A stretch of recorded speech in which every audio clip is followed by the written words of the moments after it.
حضرت صدیقہ فرماتی ہے کہ وہی آنے کی صورت یہ ہوئی کہ فرشتہ یعنی جبرائیل امین آپ کے پاس آیا اور آپ سے کہا اقرا یعنی پڑھیے۔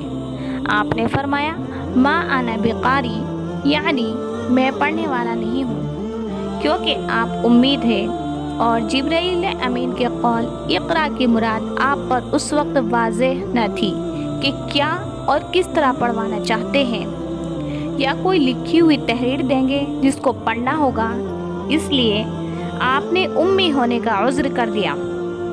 حضرت صدیقہ کی روایت میں ہے کہ آپ نے فرمایا کہ میرے اس جواب پر جبرائیل امین نے مجھے آغوش میں لے کر اتنا دبایا کہ مجھے اس کی تکلیف محسوس ہونے لگی۔ اس کے بعد مجھے چھوڑ دیا اور پھر وہی بات کہی اقرا۔ میں نے پھر وہی جواب دیا کہ میں پڑھنے والا نہیں ہوں۔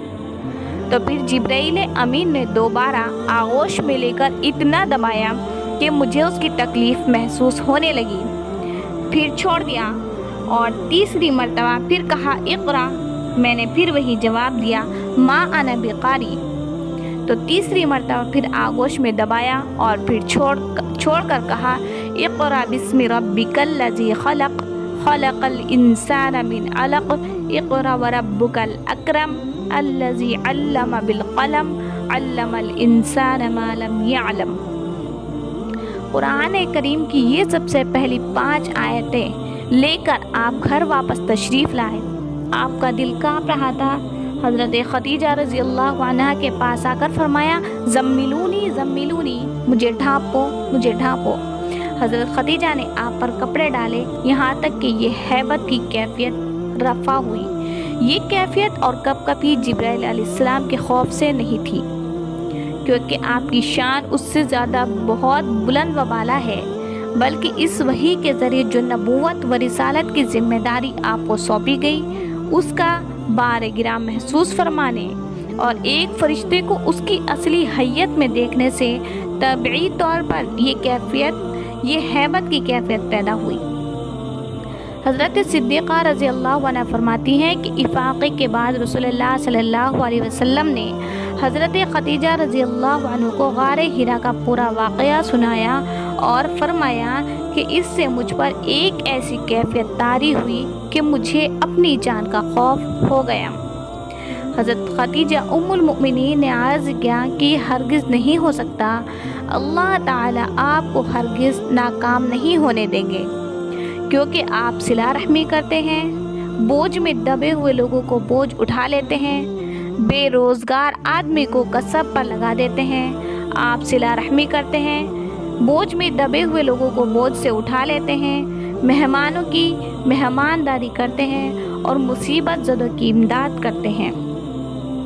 حضرت خدیجہ رضی اللہ عنہ پڑھی لکھی خاتون تھی، ان کو شاید کتب سابقہ تورات و انجیل سے یا اس کے علماء سے یہ بات معلوم ہو گئی ہوگی کہ جس شخص کے اخلاق و عادات ایسے کریمانہ ہو وہ محروم و ناکام نہیں ہوا کرتا، اس لیے اس طریقے سے رسول اللہ صلی اللہ علیہ وسلم کو تسلی دی۔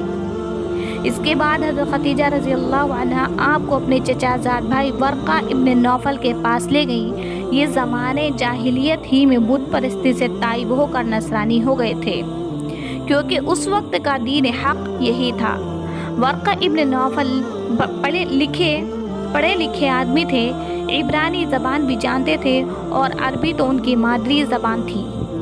وہ عبرانی زبان میں لکھتے تھے اور انجیل کو عربی زبان میں لکھتے تھے، اور اس وقت وہ بہت بوڑھے تھے، بڑھاپے کی وجہ سے ان کی بینائی جاتی رہتی تھی۔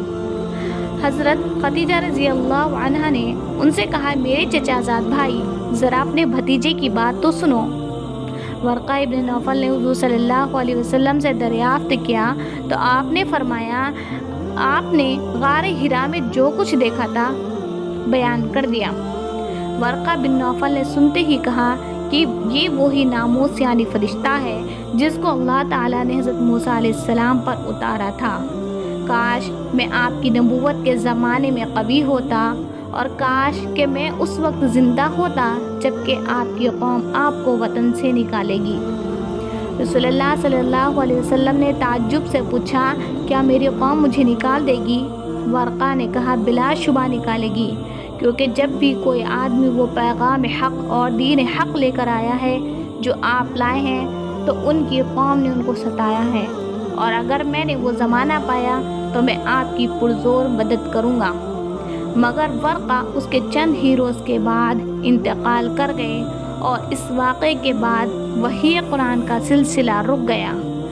فطرت وحی کی مدت کے متعلق 2.5 سال تک رہی، اور بعض میں 3 سال کے بعد دوبارہ پھر